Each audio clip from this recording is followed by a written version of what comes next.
आज की इस विशेष चर्चा में स्वागत है। हमारे सामने ना श्री सनकादि जी का चरित्र और उपदेश से जुड़े कुछ महत्वपूर्ण अंश हैं।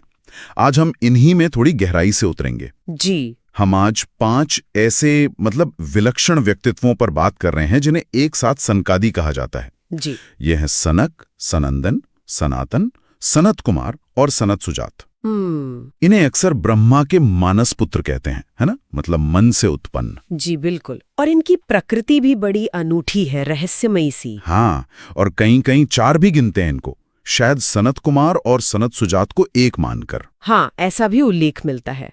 और देखिए, ये ऋषि हिंदू धर्म ग्रंथों में, हमारी आध्यात्मिक परंपरा में बहुत महत्वपूर्ण स्थान रखते हैं। इनकी सबसे खास बात तो यही है कि ये हमेशा बालक रूप में दिखते हैं। हाँ, 5 साल के बच्चे जैसे। बिल्कुल।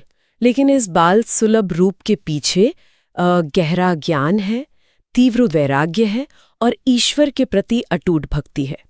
तो आज हमारा उद्देश्य यही है कि इन स्रोतों के आधार पर इनके चरित्र, इनकी शिक्षाएं और इनसे जुड़ी जो मुख्य कथाएं हैं, उनके मर्म को थोड़ा समझें। ठीक है, तो चलिए शुरू करते हैं। इनकी उत्पत्ति कैसे हुई, मतलब कैसे अस्तित्व में आई ये? हाँ, तो जैसा इन अंशों में बताया गया है, जब ब्रह्मा जी के मन से वो 5 पर्वों वाली अविद्या यानी अज्ञान के 5 स्तर वो जब दूर हो गए, अच्छा, तब उन्होंने अपने शुद्ध हुए मन से इनकी सृष्टि की। तो ये साधारण सृष्टि नहीं थी? नहीं, बिल्कुल नहीं। इन्हें ना सृष्टि के साथ ही ब्राह्मी शक्ति मिली, यानी परमात्मा की जो ज्ञान स्वरूपा शक्ति है, उससे इनको सारी विद्या, उपासना का रहस्य और वो जो तत्व ज्ञान कहते हैं, हाँ, परम सत्य का ज्ञान, जी, वो अपने आप ही मिल गया। ये जन्म से ही सिद्ध थे। और ये हमेशा 5 साल के बच्चे जैसे क्यों दिखते हैं? ये कल्पना ही कितनी अद्भुत है। हाँ, ये बहुत ही गहरा प्रतीकात्मक पहलू है। देखिए, इनका ये जो नित्य बाल रूप है ना, वो इनकी निरंतर भगवत भक्ति और आंतरिक शुद्धता का प्रतीक है। अच्छा। वे सांसारिक विकारों से, वासनाओं से, काल के प्रभाव से, इन सब से पूरी तरह अछूते हैं। कहते हैं कि वे लगातार भगवान श्री कृष्ण के नाम जपते रहते हैं और हरिह शरणम मंत्र। हरिह शरणम, हाँ, वो तो जैसे उनकी सांस के साथ ही चलता है। अच्छा। तो इसी निरंतर ईश्वर स्मरण और परम शुद्धता के कारण वे सदा बालक जैसे ही बने रहते हैं, जैसे ज्ञान और निर्दोषता का संगम हो। और ये भी पता चलता है कि उनके मन में कोई भेदभाव नहीं होता, मित्र, शत्रु, उदासीन, सब एक समान। बिल्कुल, सुख दुख, मान अपमान, इन सब से पूरी तरह से परे। वो तो हमेशा ब्रह्मानंद में लीन रहते हैं, पर ब्रह्म के आनंद में। जी। और उन्हें ना भगवान की लीला कथाएं सुनने में इतना आनंद आता है कि वो अक्सर शेषनाग के पास जाकर उनसे भगवान की कथाएं पूछते रहते हैं। अच्छा, शेषनाग से? हाँ, और उसी कथा रस में डूबे रहते हैं। कहते हैं उनका एक पल भी भगवान के चिंतन या कथा के बिना नहीं बीतता, पूरी तरह से ईश्वर को समर्पित। ये तो बहुत अद्भुत बात है। लेकिन यहाँ एक और दिलचस्प चीज है कि वे सिर्फ खुद ही ज्ञानी और भक्त नहीं थे, उन्होंने तो कई बड़े बड़े लोगों को उपदेश भी दिया है। हाँ बिल्कुल, जैसे उल्लेख मिलता है कि उन्होंने परम ज्ञानी शुकदेव जी को, हाँ, और महाभारत के भीष्म पितामह को भी अध्यात्म विद्या सिखाई। अरे, भीष्म पितामह को? ये तो सोचना भी अनोखा है। मतलब ये बाल ऋषि और वो इतने अनुभवी योद्धा। जी, और उन्होंने राजधर्म और मोक्ष जैसे विषयों पर जूझ रहे भीष्म को मार्गदर्शन दिया। कमाल है। और इतना ही नहीं, महाराज पृथु, हाँ, जिन्हें भगवान का अंशावतार मानते हैं, जी, उन्होंने भी इन सनकादि ऋषियों से भागवत धर्म का उपदेश लिया था। अच्छा। और एक कथा तो ये भी कहती है कि प्रलय के बाद जब बहुत सारा ज्ञान लुप्त हो गया था, तब इन्होंने ही बाकी ऋषियों को वो भूला हुआ ज्ञान फिर से बताया था। क्या बात है। इनके ज्ञान की गहराई का तो अंदाजा लगाना भी मुश्किल है। बिल्कुल। और इसका एक बड़ा सबूत महाभारत के उद्योग पर्व में मिलता है। उद्योग पर्व में? हाँ, वहाँ सनत सुजात मुनि ने राजा धृतराष्ट्र को जो उपदेश दिया था वो संकलित है। उसे सनत सुजातीय कहते हैं। सनत सुजातीय? मैंने सुना है इसके बारे में। जी, अध्यात्म और नीति का अद्भुत ग्रंथ है। और इसकी महत्ता आप इसी से समझिए कि स्वयं आदि शंकराचार्य ने इस पर संस्कृत में भाष्य लिखा है। अरे वाह, आदि शंकराचार्य ने? तब तो ये असाधारण ही होगा। निश्चित रूप से। और ये भी सुनने में आता है कि ये भाई आपस में भी चर्चा करते थे, मतलब एक वक्ता बन जाता और बाकी सब सुनते थे। हाँ, ये भी उनकी एक खास बात है। श्रीमद् भागवत में वो जो वेदोस्तुति है ना, हाँ, वेदोस्तुति बहुत गूढ़ मानी जाती है। जी, तो इन अंशों के अनुसार वो स्तुति भी सनकादि ऋषियों के बीच हुई ऐसी ही एक चर्चा का नतीजा है। उस समय सनंदन जी वक्ता बने थे और बाकी भाई श्रोता। अच्छा, और इस चर्चा से क्या निकला? मतलब वेद कैसे परमात्मा का वर्णन करते हैं, वो तो शब्दों से परे हैं। हाँ, यही तो प्रश्न था। तो इस चर्चा से ये सिद्धांत सामने आया कि वेद नेति नेति की प्रक्रिया अपनाते हैं। नेति नेति, ये नहीं। बिल्कुल, वेद सीधे सीधे नहीं बताते कि परमात्मा क्या है, वो ये बताते हैं कि परमात्मा क्या नहीं है। जैसे ये शरीर परमात्मा नहीं है, मन नहीं है, बुद्धि नहीं है, ये दुनिया नहीं है। इस तरह हर सीमित चीज का निषेध करते जाते हैं और अंत में जो बचता है, जो इन सब निषेधों के बाद भी है, उसी असीम तत्व की ओर इशारा करते हैं। समझ गया।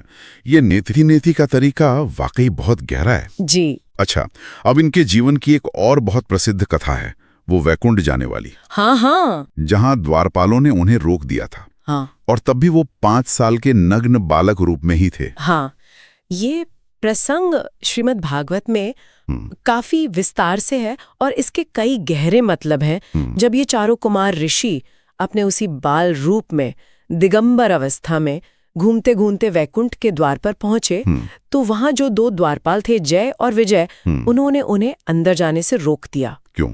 उनके रूप की वजह से? शायद यही, उनके बाल रूप और नग्नावस्था को देखकर उन्हें लगा होगा कि ये अंदर जाने लायक नहीं है। तो इस पर ऋषियों ने क्या किया?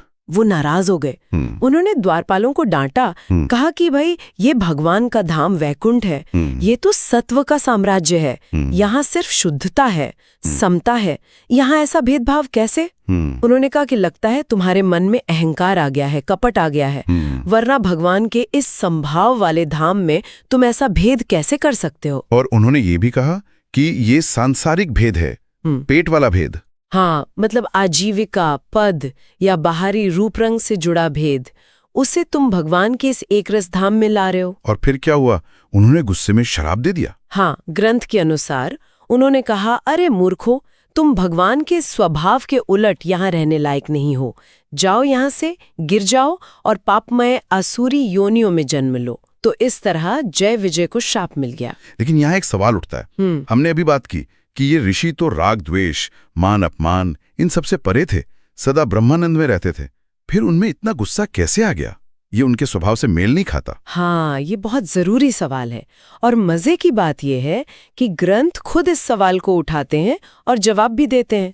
ग्रंथ कहते हैं कि जो संत होते हैं, महात्मा होते हैं, जीवन मुक्त होते हैं, हाँ, जो जीते जी मुक्त हैं, जी, उनमें काम, क्रोध, लोभ जैसे ये सांसारिक विकार असल में होते ही नहीं है। लेकिन कभी-कभी भगवान की इच्छा से उनकी लीला के हिस्से के तौर पर ऐसा लगता है कि वो क्रोध कर रहे हैं या कोई और भाव दिखा रहे हैं। तो आप कह रही हैं कि ये असली गुस्सा नहीं था, ये भगवान की कोई योजना, कोई लीला थी। तो लीला मतलब? बिल्कुल, लीला मतलब भगवान का दिव्य खेल या नाटक, जिसके पीछे गहरे उद्देश्य होते हैं जो हमें एकदम से समझ नहीं आते। स्रोत कहते हैं कि ये घटना असल में भगवान श्री हरि की ही इच्छा थी। अच्छा। वो खुद पृथ्वी पर अवतार लेना चाहते थे, कुछ लीलाएं करनी थी उन्हें, और उसके लिए उन्हें कोई निमित्त चाहिए था। तो ये मुनियों का क्रोध और श्राप वो निमित्त बना। हाँ, इस घटना के जरिए भगवान ने, जो वैसे तो देवताओं और मुनियों के लिए भी दुर्लभ है, खुद को इतना सुलभ बना दिया कि वो पृथ्वी पर आकर बंदर, भालू और ग्वालों के बीच भी रहे। ये सब इन मुनियों को निमित्त बनाकर ही हुआ। देखने वाले लोग क्या हैं, अपने सांसारिक संस्कारों की वजह से महात्माओं की इन लीलाओं का असली मतलब नहीं समझ पाते और उनमें भी साधारण इंसानों जैसे काम, क्रोध सोचने लगते हैं। समझ गया। तो फिर आगे क्या हुआ जब भगवान को पता चला श्राप के बारे में? जैसे ही श्राप दिया गया, द्वारपाल तो डर गए। तभी स्वयं भगवान विष्णु लक्ष्मी जी के साथ वहां आ गए। अच्छा। उन्होंने आते ही इन कुमार ऋषियों की खूब तारीफ की, उनकी महिमा गाई, ब्राह्मणों की मतलब ज्ञानी भक्तों की श्रेष्ठता बताई। वो जरा भी नाराज नहीं लग रहे थे। और ऋषियों ने क्या कहा भगवान से? भगवान की तारीफ सुनकर ऋषि थोड़े सकुचा गए।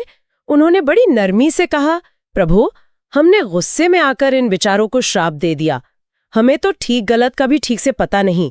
इस गलती के लिए आप जो चाहे हमें सजा दें, हमें मंजूर है, चाहे नरक ही क्यों ना जाना पड़े। अरे वाह, श्राप देने के बाद भी इतनी विनम्रता। भगवान ने क्या जवाब दिया? भगवान मुस्कुराए और बोले, हे मुनियों, इसमें तुम्हारा कोई दोष नहीं है।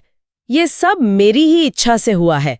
मैंने पहले ही सोच रखा था कि ये द्वारपाल नीचे जाएंगे। ये श्राप तो मेरे द्वारा ही प्रेरित है। अच्छा। ये सुनकर मुनि लोग बहुत खुश हुए। उनका भ्रम दूर हो गया। उन्होंने भगवान की अद्भुत लीला को समझा।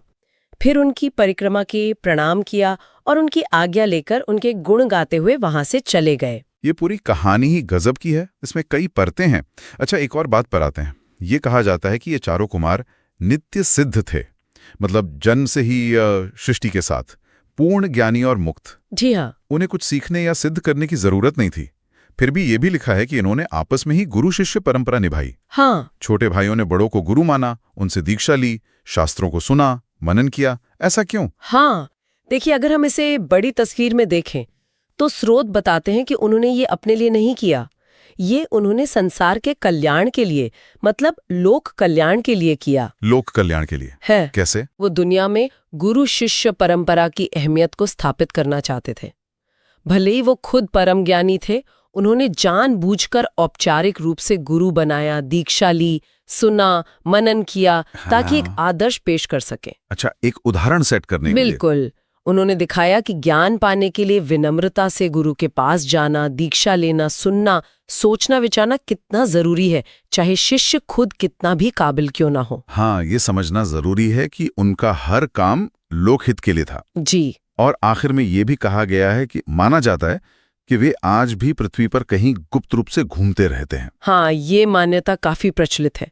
ये उनकी वो जो नित्य प्रकृति है, जो समय से परे है, उसे दर्शाती है कि वो देश काल की सीमाओं से बंधे नहीं है और उनका ज्ञान और उपस्थिति आज भी शायद सुलभ हो सकती है, भले ही वो दिखे नहीं। तो अगर हम संक्षेप में देखें तो सनकादि ऋषि जो हैं वो शुद्ध भक्ति, परम ज्ञान, गहरे वैराग्य और वो जो रहस्यमयी दैवीय लीला है उसके एक अद्भुत और कह सकते हैं कि जटिल प्रतीक हैं। सही कहा। उनकी वो हमेशा वाली बाल्यावस्था, उनके वो गहरे उपदेश जो उन्होंने शुकदेव, भीष्म, धृतराष्ट्र जैसों को दिए, और वैकुंठ वाली वो घटना जहां क्रोध और श्राप भी लीला का हिस्सा बन गए, ये सब उनके बहुत ही अनोखे बहुआयामी चरित्र को दिखाते हैं। बिल्कुल, एक ही समय में परम निर्दोष बालक भी और परम ज्ञानी गुरु भी। हाँ। और अंत में इन स्रोतों से एक सोचने लायक बात निकलती है, जिस पर श्रोता शायद विचार कर सकते हैं। वो ये गहरा विरोधाभास कि एक तरफ तो बालक जैसी मासूमियत और पवित्रता और दूसरी तरफ परम ज्ञान और श्राप देने या उपदेश देने जैसी शक्ति, ये दोनों चीजें एक ही व्यक्ति में एक साथ कैसे रह सकती हैं?